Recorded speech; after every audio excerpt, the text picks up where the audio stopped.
రెడ్డి ఎందుకు ఆ సందర్భంలో పోటీ చేశారని అదొక సపరేట్ చర్చ, దాని గురించి మాట్లాడదాం. అంతకంటే ముందు భారతీయ జనతా పార్టీ మాతో కలిసే ఉంది అని చెప్పి చాలా ధీమాగా మాట్లాడుతున్నారు. యామిని శర్మ గారు ఉన్నారు, ఆ పార్టీ ముఖ్య నాయకురాలు, అధికార ప్రతినిధి. యామిని శర్మ గారు, మిమ్మల్ని ఆల్రెడీ ఇప్పటికే జనసేన కలిపేసుకుంటుంది. టెక్నికల్గా మీ రెండు పార్టీలు ఒకటే, కానీ పొత్తులకు సంబంధించినంతవరకు మీరు నిర్ణయం తీసుకోలేదుగా? లేదండి, అంటే ఇక మాకంటూ భారతీయ జనతా పార్టీకి ఒక స్పష్టమైనటువంటి క్లారిటీ ఉంది.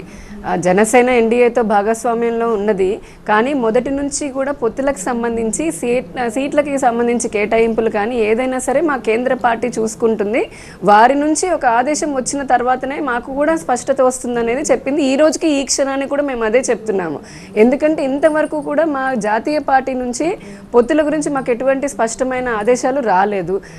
చంద్రబాబు నాయుడు గారు వెళ్ళి కలిశారు, తర్వాత సీఎం జగన్మోహన్ రెడ్డి గారు కలిశారు. మాకు ఇంతవరకు పార్టీ నుంచి క్లారిటీ లేదు. రెండో పాయింట్, ఆ క్లారిటీ లేకుండానే అసలు ఈ పొత్తుల గురించి మాట్లాడడానికి ముందే 25 పార్లమెంటులలో కూడా భారతీయ జనతా పార్టీ ఎన్నికల కార్యాలయం ప్రారంభించడం జరిగింది.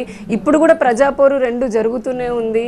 ఈ ప్రస్తుత రాష్ట్ర ప్రభుత్వం ఏదైతే వైకాపా ప్రభుత్వం ఉందో వారు ప్రజా వ్యతిరేకంగా తీసుకున్నటువంటి నిర్ణయాలు, ఈ రాష్ట్రంలో ఉన్నటువంటి వనరులను కొల్లగొట్టుకొని దోచుకుంటున్నటువంటి వైనము మేము ప్రజల్లోకి దగ్గర తీసుకెళ్తున్నాం. కాబట్టి మాకు స్పష్టత ఉంది. మాకు జాతీయ పార్టీ నుంచి స్పష్టత అంటున్నారు, కానీ మీ మిత్రపక్షమైనటువంటి జనసేన ఇప్పటికే ఆల్రెడీ మిమ్మల్ని వదిలిపెట్టేసిందో వదిలిపెట్టలేదో ఇంకా తెలియదు, కానీ వాళ్ళు ఆల్రెడీ టీడీపీతో సేల్ అయిపోతున్నారు, టీడీపీతో సీట్లు షేర్ చేసుకున్నారు, టీడీపీతో కలిసి ఆల్రెడీ టికెట్లు అనౌన్స్మెంట్ చేసుకుంటున్నారు. మీరు మాత్రం ఇంకా మాకు స్పష్టత ఉందన్నారు. ఏ స్పష్టత ఉందో కనీసం మీ కేటర్ కానీ మీరు చెప్పుకోగలుగుతారా? మాది ఖచ్చితంగా అండి, అదే చెప్తున్నాను. మాది జాతీయ పార్టీ కాబట్టి రాష్ట్ర స్థాయిలో ఇటువంటి కీలకమైనటువంటి సున్నితమైన అంశాల్లో మేము నిర్ణయం తీసుకునేటటువంటి అధికారం మాకు తక్కువగా ఉంటుంది. ఆ 2 ప్రాంతీయ పార్టీలు కాబట్టి ముఖ్యంగా ఏంటంటే వారు అందులోని ఎలక్షన్స్ దగ్గరకు వస్తున్నాయి కాబట్టి వారు సీట్ల పైన ఒక స్పష్టమైన అవగాహన ఉండి వారు వెళ్ళారు. దాని గురించి మేము పెద్దగా స్పందించాల్సిన అవసరం లేదు. కానీ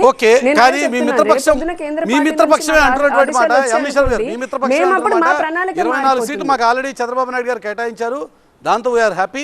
కానీ మాతో పాటుగా బీజేపీ కూడా రాబోతోంది. వారు కూడా ఎన్నో సీట్లు ఇస్తారు, 10, 15, 20, 30 ఎన్నో కొన్ని సీట్లు వస్తాయి. సో అవి కూడా మావే అని చెప్తున్నారు. ఇప్పుడు జనసేనకి ఇచ్చినటువంటి ఈ నెంబర్ గురించి కాదు, ఇది జనసేనకి ఇచ్చినటువంటి ఈ నెంబర్ గురించి మీరేమంటారు? జనసేన స్ట్రెంగ్త్కి తగ్గట్టే ఇచ్చారా? జనసేన స్ట్రెంగ్త్కి తగ్గట్టే ఇచ్చారా, లేక ఆ పార్టీ తక్కువ చేసి చూపించి ఈ నెంబర్ ఇచ్చారా? మీ అంచనా ఏంటి? ఒకటి, భారతీయ జనతా పార్టీకి ఎటువంటి స్టేక్ లేదండి. ఎందుకంటే జనసేన పార్టీ అధ్యక్షులు వారే డైరెక్ట్గా సీట్ల గురించి మాట్లాడుకున్నారు కాబట్టి ఎంత మిత్రపక్షం అయినప్పటికీ మేము దాని గురించి మాట్లాడాల్సినటువంటి అవసరం లేదు.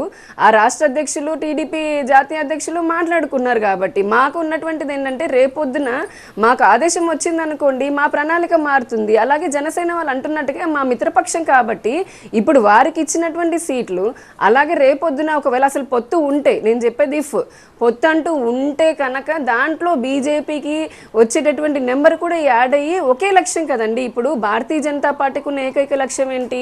జగన్మోహన్ రెడ్డి గారి వ్యతిరేక పాలనను ప్రజల్లోకి తీసుకుని వెళ్ళడము, ఈ రాష్ట్రానికి ఇటువంటి పాలన మళ్ళీ రాకుండా ఉండేందుకు మేము ప్రజాపోరుకు వెళ్తున్నాము. టీడీపీ జనసేన రేపొద్దున పొత్తు ఉంటే భారతీయ జనతా పార్టీ కలిపి కూడా ఉమ్మడి ఆశయం ఒకటే కదా. ఉమ్మడి లక్ష్యం ఏంటి?